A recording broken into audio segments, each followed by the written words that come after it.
어제는 기분이 좋다며 조잘조잘 떠들던 아이가 오늘은 친구와 다투었다고 화를 내고 울고 불며 짜증까지 부립니다. 늦잠 잔 날은 조금만 재촉해도 짜증을 내고 공부 좀 하라고 하면 문을 쾅 닫고 방으로 들어가 버려요. 사춘기 감정 기복 어떻게 대처해야 할까요? 부모님의 대응 방식도 중요하지만 결국 중요한 건 사춘기 자녀 스스로 자기조절 능력을 길러 자신의 감정을 건강하게 표현하고 조절할 수 있어야 합니다. 자기 감정 조절 능력은 실제로 아이의 미래에 큰 영향을 주기 때문입니다. 심리학자 월터 미셀이 스탠포드 대학에서 수행한 마시멜로 실험, 유명한 실험이죠. 이 실험에서 4, 6세 어린애에게 마시멜로 하나를 주고 지금 먹어도 되지만 15분 동안 참으면 하나를 더 주겠다라고 말한 실험이 있습니다. 일부 어린이는 즉시 마시멜로를 먹었고 일부 어린이는 참으며 보상을 기다렸습니다. 연구 결과 마시멜로를 먹기 위해 오랫동안 참은 아이들이 10년, 20년 후에도 더 높은 학업 성취도, 성공, 충동 조절 능력을 보였다는 것이 증명되었습니다. 자기조절 능력은 전두엽과 관계가 있는데 사춘기 청소년의 경우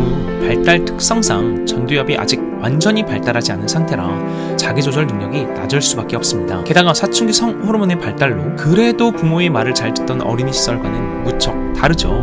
또래같이 친구, 선배, 후배를 더 중시하고 이들에게 유행하는 문화에 집착하며 부모의 말에 반발을 일삼습니다. 더욱이 핸드폰, SNS 등 말초속 자극으로 가득한 소비적 쾌락의 홍수 속에서 더욱 자기조절 능력이 떨어질 수밖에 없는 상황에 놓여 있습니다. 따라서 후천적인 교육을 통해 꾸준히 자기조절 능력을 기르도록 이끌어야 합니다. 저희 센터큐도 말 안 듣는 초등, 중등, 고등학생들의 변화와 성장을 위해 자기조절 능력을 기르는 교육 시스템을 계속 발전시켜 왔습니다. 이것을 바로 알려드리겠습니다. 1.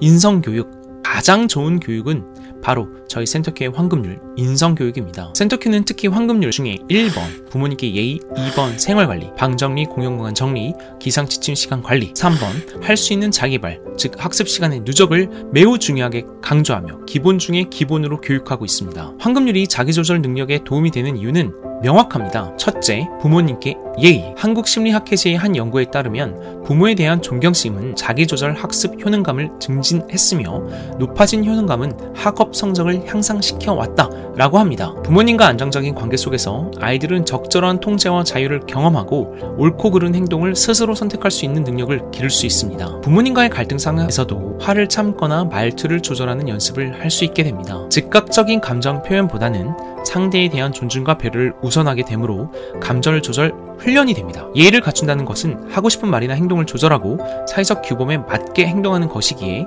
이 과정에서 자신을 절제하고 타인을 배려하는 태도가 체화됩니다. 둘째, 생활관리. 방과 공용공간 정리, 기상과 취침시간 관리입니다. 연구에 따르면 집안일을 꾸준히 수행하는 아이들은 억제 조절 능력이 뛰어나고 자율성이 높고 협동적입니다. 정리정돈을 습관적으로 하면 계획을 세우고 집중하고 끝까지 수행하는 능력이 향상되기 때문입니다. 정리정돈과 건강한 기상습관을 습관하는 것은 즉각적인 편안함보다 장기적인 질서를 선택하는 훈련인데요. 귀찮고 당장 하고 싶지 않은 일이지만 해야 하는 일로 인식하고 실천할 때 자기조절이 당연히 쌓이게 됩니다. 부모님들도 많이 겪어보셨겠지만 정돈된 방과 건강한 루틴은 마음의 안정과 집중력을 높여줍니다. 세 번째, 할 수 있는 자기개발, 즉 학습 시간의 누적입니다. 자기개발을 통한 성취의 경험은 자기 효능감과 깊은 관계가 있습니다. 성취감을 경험하면 우리의 뇌에서는 도파민이라는 보상 호르몬이 분비됩니다. 도파민이 분비되면 기분이 좋아져서 그래, 좀 더 해보자 라는 의욕도 생기죠. 따라서 저희 센터큐는 실행 가능한 작은 목표에 집중합니다. 할 수 있는 목표에 집중하면 자연스럽게 자기조절 능력을 발휘할 동기가 생겨나고 점점 자기조절 능력이 습관처럼 자리 잡아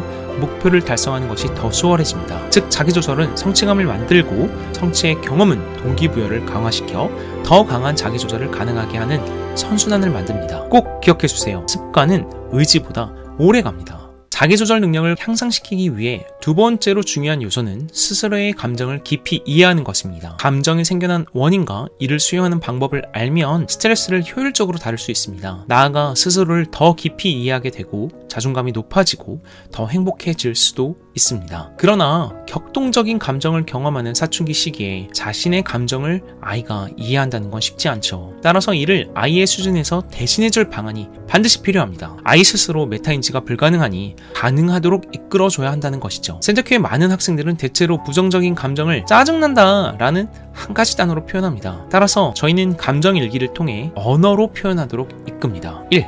감정 일기를 통해 감정을 정확한 언어로 표현하기, 아이들에게 마음 챙김 일기를 쓰도록 하며 감정을 맥락이 있는 글로 표현하게 이끕니다. 이 과정에서 특정한 감정이 생겨난 원인을 파악할 수 있게 되며 자신의 모습을 돌아보고 이해할 수 있게 됩니다. 또 모호했던 감정에 이름을 붙일 수 있게 되며 결과적으로는 감정을 현명하게 다스리는 경험을 하게 됩니다. 부모님도 한번 해보세요. 요새 가장 힘든 게 무엇인지 적어보세요. 요새 가장 뿌듯한 게 무엇인지 적어보세요. 나의 강점은 무엇인지 적어보세요. 나의 약점이 무엇인지도 적어보세요. 이야기를 나누면 기분이 좋아지는 사람의 이름을 떠올려보세요. 스트레스가 아주 심했던 때를 떠올려보죠. 그때 신체적, 정신적으로 어떤 증상을 경험했나요? 지금은 그 스트레스를 어떻게 느끼는지 적어보세요. 이렇게 감정을 상세하게 적어보면서 살펴보게 되면 우울하고 힘들었던 감정을 객관적으로 살펴볼 수 있게 되고 이에 따라 자신에 대해서도 더 이해하게 되며 그 감정을 효과적으로 통제할 수 있는 마음의 훈련도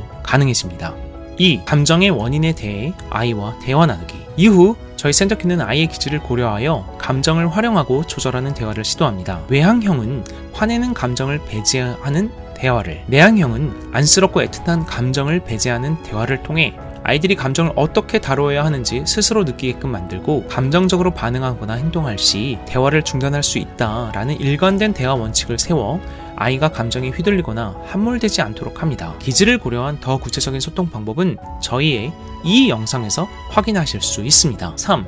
아이의 감정 패턴 파악. 대화를 더욱 효율적으로 하기 위해서 아이의 감정 패턴을 파악하는 것은 큰 도움이 됩니다. 학생들이 감정적으로 행동하면 반드시 대화를 진행하고 그 내용을 세부적으로 기록합니다. 이 기록에는 아이들이 느낀 감정과 그렇게 느낀 이유, 그에 따른 문제, 행동 및 반응까지 전부 포함합니다. 기록이 누적되면 부정적인 감정이 생겨났다는 흐름과 주기, 즉 감정 패턴과 그 패턴에 따른 문제 행동을 객관적으로 파악할 수 있습니다. 또 이에 대해 감정적인 대응이 아니라 차분하고 일관된 교육이 가능해집니다. 게다가 아이의 감정이 진정되었을 때 감정 패턴을 기록한 자료를 보여주면 메타인지를 더욱 효율적으로 도울 수 있습니다. 실제로 저희 센터큐 학생들의 경우 감정이 진정된 후 해당 자료를 보여주면 매우 부끄러워하며 반성하는 태도를 보입니다. 적어도 동일한 문제 행동만을 삼가하기 위해 더 노력하는 모습도 보입니다. 자신의 현황에 대한 지표를 객관적으로 파악할 수 있으니 더욱 건강한 방향으로 발전을 이끌어갈 수 있습니다. 부모님도 겪어보셨듯 사춘기는 감정을 배우고 조절하는 매우 중요한 시기입니다. 인성교육을 통해 자기조절 능력을 기르고 감정교육을 통해 자신의 감정을 이해하며 시각화된 자료를 통해 자신을 객관적으로 바라보기 시작하면 자기조절 능력이 더욱 강화될 수 있습니다. 자기조절 능력이 향상되면 사춘기 아이라고 할지라도 건강한 방향으로의 성장을 이뤄낼 수 있습니다. 오늘 소개해드린 방법으로 부모님께서 아이의 든든한 지지자가 되주시길 응원합니다. 저희가 알려드린 방법으로도 노력해 보았음에도 불구하고 아이의 감정을 어떻게 잘 이끌어줘야 할지, 어떻게 조절을 하도록 교육시켜야 될지 모르시겠다면 언제든 저희 센터큐에 상담을 신청해주세요. 저희가 최선을 다해서 도와드리겠습니다. 걱정 마세요. 지원센터큐가 해결해 드립니다. 좋아요, 구독, 댓글은 저희에게 큰 힘이 됩니다. 꼭 부탁드리겠습니다. 감사합니다.